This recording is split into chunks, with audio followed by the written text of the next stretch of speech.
I feel like it's tough to mention Colt McCoy without mentioning his incredible college career. It's what helped lead him to become a third round pick, and honestly just the name Colt McCoy is just so fantastic. I still secretly want Colt McCoy to somehow become a really talented NFL player just because of his name. It's just such a perfect quarterback name, Colt McCoy. But anyways, he still is a very solid player, and there's a reason why he's making this list. He definitely can play. If you watched my last video about Robert Griffin III, I talked a lot about systems and how he fits in that RPO system, and that's partially why he's a top 40 quarterback in my opinion, because he can play that system very well. Well, I think Colt McCoy also plays in his system very well, and that's the Washington Redskins system, which is a lot of short to medium passes to try to just pick up some yards. It's a very methodical system. Like, for example, this play, basically it's going to be trying to fake as though it could be a run, and doing that with two different things. First off, they're going to send a man in motion to the top half of the screen to basically sell as though it could potentially be a jet sweep in that direction. And they're also going to fake a handoff to the bottom half of the screen. Dallas is going to be playing cover 3 zone here, and that's actually perfect. That's what you want to run this play against. Because then what Washington is going to do is send another receiver right there to try to get past those linebackers, and in theory the linebackers will move in because they're expecting some sort of a run, and then that receiver could potentially get open. There's already kind of a gap in between the linebackers and the safeties, but the idea is that with the play action, it could then widen that gap and make a bigger window for Colt McCoy.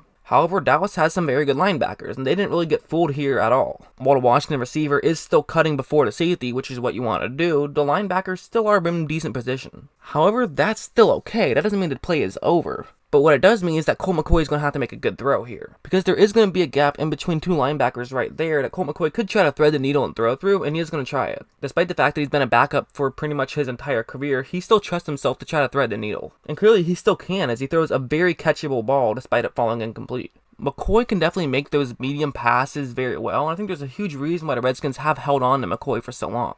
He's also a smart player. I feel like he makes pretty good decisions. Despite not quite having as many starts as a lot of the guys in the league, he's 32 years old and has been around the block. He kind of knows what to do in certain situations, and this next play will be a perfect example of just that. It's a cover 3 zone, and what they're going to do is have a receiver run that route right there straight over in the middle, and then they're going to have Jordan Reed basically run down to the bottom half of the screen. So if you take a look, Reed is going to be the guy who's going to try to throw it to, and as you see, he's not exactly open. I mean, there's not really a lot of separation in between him and his assigned man. So just doing a thought experiment, if you have to throw it to him, what should you try to do? Should you try to just lob it up towards the sideline and try to make some big catch? Well, you could. I mean, that is an option you can do. However, McCoy's going to do something different. He's instead going to be throwing it to the back shoulder of Reed towards the sideline. It's a smart play because he's not relying on a tight end to try to win a foot race. He's instead going to try to just make a good throw. That's basically the way this play is going to work, is he's going to trust himself to make the good throw instead of trusting a teammate to make a good play. And while of course Reed is more than capable of making a good play, look at this throw that McCoy is going to have here. I mean, that's just perfectly exactly where you need it to be, and it gets them a first down out of it.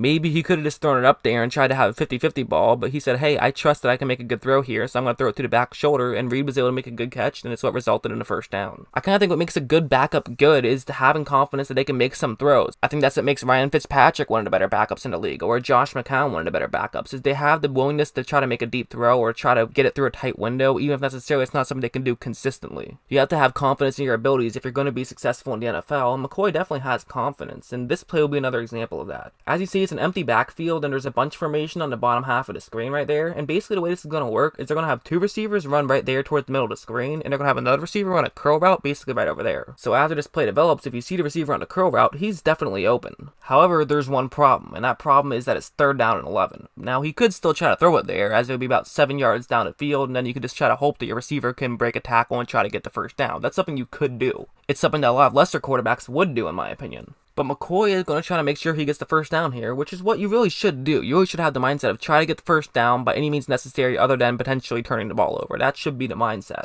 And so he knows he has another receiver who's right there that's going to be cutting over to the middle of the screen, and that's important because there is a huge gap in the middle of the screen with no Cowboy in that area. So he's going to knowingly give up a guaranteed 7 yards because he really wants to get the first down here. So he's going to wait and hope that no Dallas Cowboy is able to get to him and get a sack out of it anytime soon. It's just good patience, and it pays off as that Redskin is able to get open and they're able to get the first down out of it. So you might have noticed that all of the plays I've shown so far were on the Thanksgiving game, and a big reason for that is because, well, Colt McCoy doesn't have many starts recently. In fact, that was the only game that he played the entire game of as a quarterback last season. And also should be mentioned that that game didn't go their way. I mean, it was a key game and they lost. So clearly this guy is not perfect, and there's also a reason why he's number 39 and not any higher on this list. And one of the reasons is because of things like this. If we take a look, basically this concept is pretty simple. The number 1 receiver is going to be running a curl route right there, and the number 2 receiver is going to be running a flat route right underneath him. So really that flat route is the one to look at, especially with this formation that the Dallas Cowboys are in. Because now, as you see, once the ball is snapped, he's cutting in and he's going to be wide open because the Cowboy who's in charge of covering him is all the way back there. He's very far away, and this now means that Redskin is wide open. So McCoy's going to try to throw it that way, and that makes a lot of sense, right? Perfect read, good throw by McCoy. Well, not exactly. There's one slight problem, and it's the fact that there's going to be a Cowboy right there, right in front of his face. This is kind of a young player mistake that you really don't expect to see out of a 32-year-old, and it's kind of a classic mistake of seeing a play that works on paper, however, it doesn't actually end up working in practice. In a lot of ways, football is a sloppy sport. If you have NFL Game Pass, you might have watched the latest episode of Film Session where they had Andrew Luck on it. I think they even put a shorter version out on YouTube, and by the way, I'm just a huge fan of Baldy and all of his breakdowns, so if you haven't seen those, definitely check them out. But one thing he talked about is that football, for the most part, is pretty simple. All of the concepts aren't really that hard to figure out, it's more so just executing them, because execution is very difficult. Like, for example, a missed block here now completely disrupts this play, however, McCoy wasn't really ready for that because he was focused on how the play was going to work out on paper. On paper, it would have been easy positive yards, however, in practice, it ends up being a bad interception. There was also this next play, and just for some context, this was kind of a desperation type situation. There was 4 minutes and 26 seconds left, and Washington was down 11, so they really needed to put some points on the board here, and it was okay to try to take some chances. But, down 11, first things first, you have to make sure you get points on the board. That's the most important thing, and they're really just on the outside of field goal range. You could kick a long field goal here, but really you'd want to try to pick up some more yards. It's going to be a cover one hole that they're going up against, and this play concept is relatively simple. Washington's going to have two receivers run those two routes right there, so basically this one safety who's back is going to make sure he's covering that first Washington Redskin in the area. Because of this now means that the plus receiver could end up getting open at the end of his route, and that's where McCoy is going to look to throw the ball to. And so far, this play is working out pretty well. I mean, that receiver definitely does have the inside leverage, and since he is cutting to the inside, McCoy could try to throw it and make a decent play.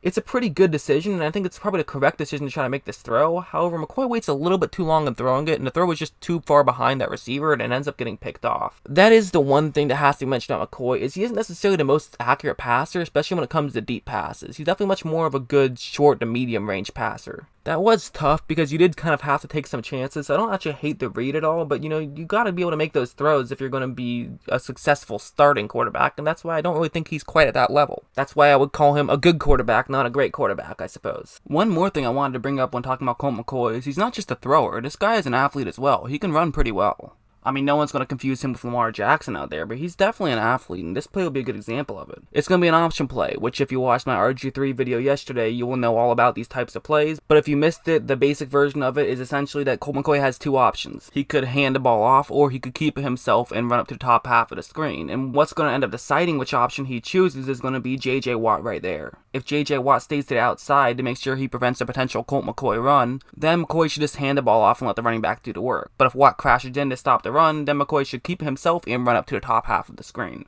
And what you're going to see is that J.J. Watt is actually not going to really do either here. He does a pretty good job of staying in position where he can make a play regardless of what Colt McCoy does here. J.J. Watt's a really good player, so he tends to be in position on pretty much every play. So now McCoy is going to be in a foot race with J.J. Watt, but Watt's going to have an extra couple of steps on him, so this is seemingly not a great situation. I mean, J.J. Watt is obviously a very fast guy, and he's going up against Colt McCoy. I mean, granted, J.J. Watt's fast for defensive end, however, still, J.J. Watt versus anybody is still going to be a tough race. However, look at how McCoy is still able to run over, get past the edge, kind of break a tackle a little bit, and pick up some yards. I mean, nothing that'll make your head explode, but I mean, he can outrun J.J. Watt, he can outrun pretty much any defensive end. There was also this next one, where basically what's going to happen is it's going to be a cover one hole, and those are the routes that the Washington Redskins receivers will be running. So typically in this situation, which route would you look to? Well, it might be that one. I mean, it's Jordan Reed's route, so he's obviously a very good red zone threat, and it's away from those zones and coverage, so it's going to be a one-on-one matchup, and he has a cut in the route. But what I want you to take a look at is take a look at exactly when Colt McCoy is going to make this throw. His timing is absolutely perfect on this throw. He's waiting, and then as of right now, I'm going to stop it right here for a key reason. Reed is barely open at this point. He's not even really open, but he's about to get open, you can clearly tell. He has momentum, and the defensive back is basically just with him at this point, so it's pretty clear that he is going to get fairly open on this one. So now if you look over McCoy, he is already in his throwing motion at this point. He's already ready to make the throw. The second he sees that Reed's going to get open, he's throwing it there. He's not wasting any time, and that's exactly what you have to do, and it results in a touchdown. Patience as a quarterback is very important, but it's also very important to just make good throws at the right time. Sometimes you have to be quick as well. It's not really so much patience is important, but timing is important, and sometimes that's patience, and sometimes that's not hesitating. In that particular case, it was not hesitating. One thing I wanted to go back to is his confidence. Colt McCoy is a confident guy. He trusts his abilities, and I'm not sure if there's any better example he's put on tape the past couple of years than this one. It's a cover 4 zone, and so just right at the bat, cover 4 zone, what would you think you'd want to do? Well, you probably want to throw something shallow, since there's only going to be 3 Texans in the middle of the field, and there's going to be 4 Texans deep. And the Redskins do have an out route right over there on the top half of the screen, and they also have a flat route right over there. So of course, most quarterbacks will be thinking flat route all the way here. And if you notice after the snap, that decision becomes even more obvious, as look at how open that receiver on the flat route is. Meanwhile, the receiver who's farther up is definitely less open. So okay, easy decision, hit the flat route and pick up some positive yards. And this is a 2nd down and 7 either, so it's not like it's 3rd down where they had to pick up some yards, and in fact, that flat route very easily could pick up the 1st down. But that's not what McCoy's going to do here. He's going to take a chance, and he's going to try to fit through a smaller window to try to pick up some more yards, and that gamble is going to pay off. He's kind of an interesting player. I'm not really sure I would go as far to call him a gunslinger, but he kind of has some gunslinger-like tendencies, which is very interesting for a guy who specializes in those middle to short range passes. Usually the gunslinger types are the Brett Favre types who like to throw it deep, or maybe a Ryan Fitzpatrick. And one last play I wanted to talk about when it comes to Colt McCoy is this one. The way this is going to work for Houston is they're going to have a player basically just run straight into that tackle right over there. However, he's naturally not rushing the passer, and he's going to quickly go back and drop into coverage. After that, they'll have another player run over to McCoy, and in theory, if that tackle does move forward to block that first Texan who's going to be running straight into him, this now could mean that a Texan could get a straight shot to McCoy, and that's actually going to be exactly what ends up happening. As you see, Colt McCoy is basically just on an island with another defender, so this is terrible news at this situation. However, look at his leg strength and look at his quickness on this one. He's able to easily take that first step and get around that Texan and then run for a positive gain. McCoy has a ton of talent for sure. I'm not really sure I'd call him a starting level quarterback, which is why he's at number 39. Most of these guys in the high 30s are not going to be starting level quarterbacks. But is he a type of guy that if your starting quarterback goes down, can he be successful? I think absolutely. And the fact that he's now a 3rd string quarterback for Washington is definitely pretty great news.